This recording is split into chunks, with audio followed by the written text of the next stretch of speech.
Hi, I'm Kelsey, and this is my story of how my husband and I got our two dogs over from the US to Germany. Now, the short version of this story is that we are here with the US Army, but the long story will include the process of how we even got over here. So in this video, I'm going to cover what it was like to fly over on the rotator, arriving, getting settled, and our initial thoughts. So my husband Brad and I met in 2020 when he was doing what's called a broadening assignment by teaching ROTC at the University of Akron, which was right down the street from us. We met on Hinge, connected, ended up going to a brewery for our first date where he brought our lovely dog Tala.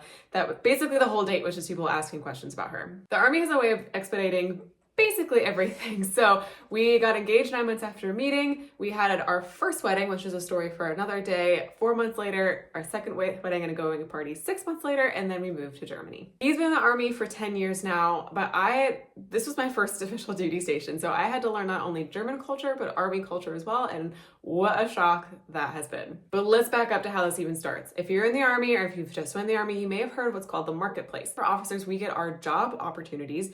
The jobs get their officer opportunities. They start rating each other, ranking who they like. They'll start the interview process. And then if they like each other, they'll do something called matching, which is exactly what happened. We got a 1-for-1 match to come to Germany. After that is a huge hurry up and wait game. It's usually starting with a lot of paperwork, such as like the EFMP process, which is where the Army will screen family members to make sure that there's nothing physically or emotionally that you need to have extra attention for that you may not be able to get at the next duty station you're going to.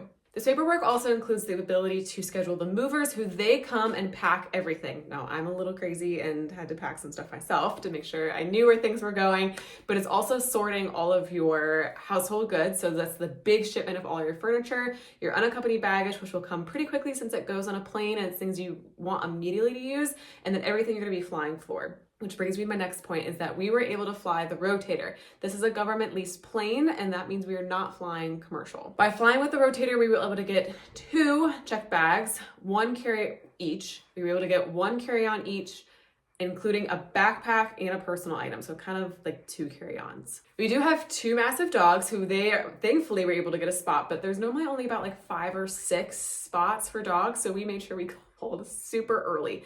There is a wait limit and there's a ton of processes that come into like the paperwork and everything that dogs have to have, which again, I will get into in another video because it's a lot. On this government leased plane, you need to arrive about 6 hours early. With the dogs, you're able to skip most of the lines, and if you have kids, you'll be able to do the same. But with this, it's a huge check-in process to make sure your orders are correct. They know when you're going to be arriving. They make sure the dog's paperwork is correct. Everyone else has all of their paperwork and passports that are needed to officially get into the country. Because again, this is only for military personnel. Once you get on the plane, it's usually rented out by like Lufthansa or someone that has like a regular flight crew that will then get you over to normally Ramstein if you're flying into Germany. Once you get into Germany, they will then take you on a bus, and it's essentially from like a plane to pillow policy where your bus will then go directly to your base.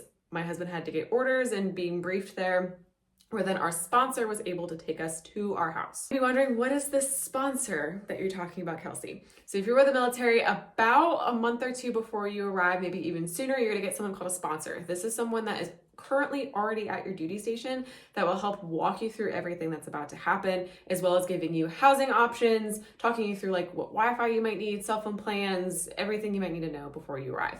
So for us, we also got our housing options 2 weeks before arriving, which was a little freaky, but our sponsor was able to go walk the house, give us a video, and we were able to say essentially yay or nay, which we said yay, and we love our house. Again, I'll show our house in another video.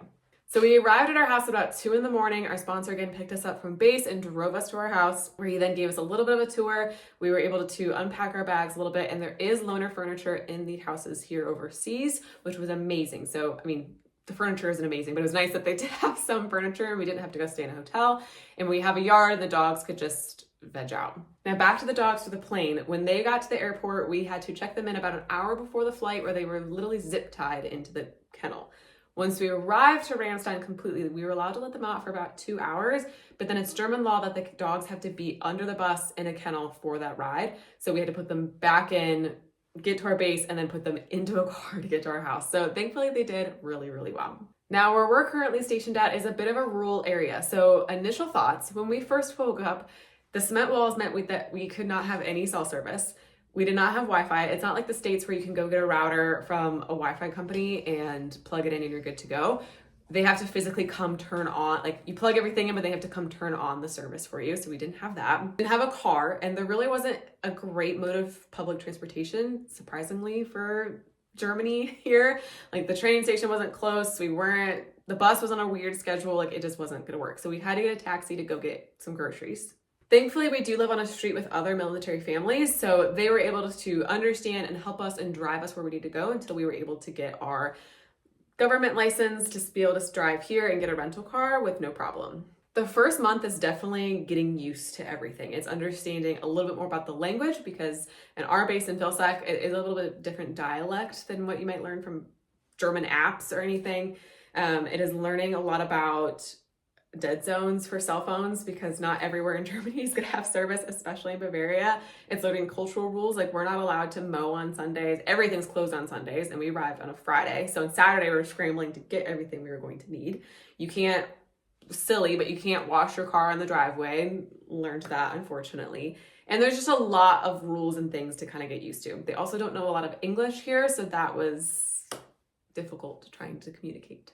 Currently, we've been here for a year and a half. We are preparing to move this summer again, but we really have enjoyed our time here, and I will go more into depth in videos on everything that we've learned, what we've loved, what we've unfortunately not loved, what things we've done, and how it can help you as well. So make sure you subscribe, and I'll see you soon.